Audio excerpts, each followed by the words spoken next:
आदरणीय साथियों, कई सरपंच निर्विरोध चुने गए। अनेक चुनाव के बाद जीतकर सरपंच बने। ग्राम पंचायतों के सरपंच ही पंचायत समितियों के सदस्य बने एवं उनमें से प्रधान व उप प्रधान अप्रत्यक्ष रूप से निर्वाचित होते रहे। सब पंचायत समितियों के प्रधान, सांसद व विधानसभा सदस्य जिला परिषद के सदस्य बनते रहे। उन्हीं में से जिला परिषदों के प्रमुख व उप प्रमुख चुने जाते रहे हैं। न केवल राजस्थान राज्य में ही अपितु देश के अधिकांश राज्यों में पंचायती राज व्यवस्था की स्थापना के आरंभ के वर्षों में इन संस्थाओं ने ग्रामीण विकास की दिशा में अच्छे परिणाम दिए, लेकिन कुछ वर्षों बाद किन्हीं कारणों की वजह से पंचायती राज संस्थाएं अपने सौंपे गए उत्तरदायित्व को सही ढंग से निष्पादित करने में असमर्थ दिखाई देने लगीं। अर्थात ये संस्थाएं अपेक्षित परिणाम देने में असफल रहीं। इसका सबसे बड़ा कारण इन संस्थाओं के पास वित्तीय साधनों की कमी रही। साथ ही अधिकांश राज्य सरकारों ने पंचायती राज संस्थाओं के चुनाव में भी अधिक रुचि नहीं ली। पंचायती राज संस्थाओं को अधिक गतिशील बनाने हेतु अशोक मेहता कमेटी ने सिफारिश की कि विकास कार्यक्रमों एवं योजनाओं को क्रियान्वित करने की जिम्मेदारी जिला परिषदों की हो।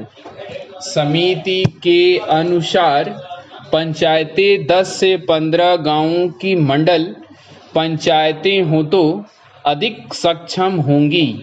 ये मंडल पंचायतें ग्रामीण विकास योजनाओं को क्रियान्वित करेंगी।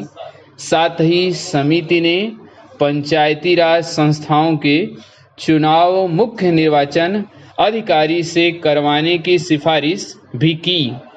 ग्रामीण विकास की प्रशासनिक व्यवस्था व गरीबी उन्मूलन समस्याओं हेतु गठित GVK राव कमेटी ने जिला स्तर पर योजनाएं बनाने व नियमित चुनाव कराने की सिफारिश की थी। देश की पंचायत राज व्यवस्था को सुदृढ़ व पुनर्जीवित करने हेतु गठित डॉक्टर लक्ष्मीमल सिंघवी कमेटी ने ग्राम पंचायतों को अतिरिक्त वित्तीय साधन देकर अधिक सक्षम बनाने पर बल दिया तथा साथ ही पंचायती राज संस्थाओं को संवैधानिक मान्यता दिए जाने पर भी विशेष बल दिया।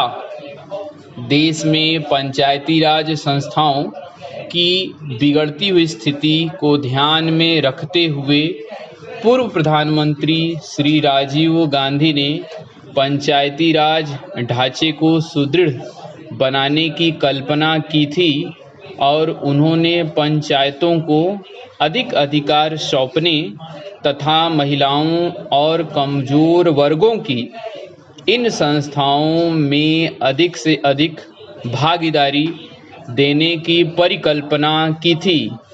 हमारे वर्तमान प्रधानमंत्री के प्रयासों से अब यह संभव हो पाया है कि इस संबंध में शुरू किए गए प्रयासों तथा राष्ट्रपिता महात्मा गांधी जी के ग्राम स्वराज को स्वप्न को साकार बनाने की दृष्टि से संविधान में 73वीं संशोधन की कुछ महत्वपूर्ण बातों का जिक्र करना चाहूँगा। पंचायती राज संस्थाओं को प्रथम बार संवैधानिक दर्जा दिया गया। सभी राज्यों में पंचायती राज की त्रिस्तरीय पद्धति लागू की गई। लेकिन जिन राज्यों की जनसंख्या 20 लाख से कम है वहां बीच के स्तर की इकाई गठित करने की मर्जी राज्य सरकारों पर छोड़ी गई है। ग्राम सभा को वैधानिक दर्जा दिया गया। हर 5 वर्षों में अनिवार्य रूप से चुनाव होंगे। चुनावों की व्यवस्था एक स्वतंत्र चुनाव आयोग करवाएगा।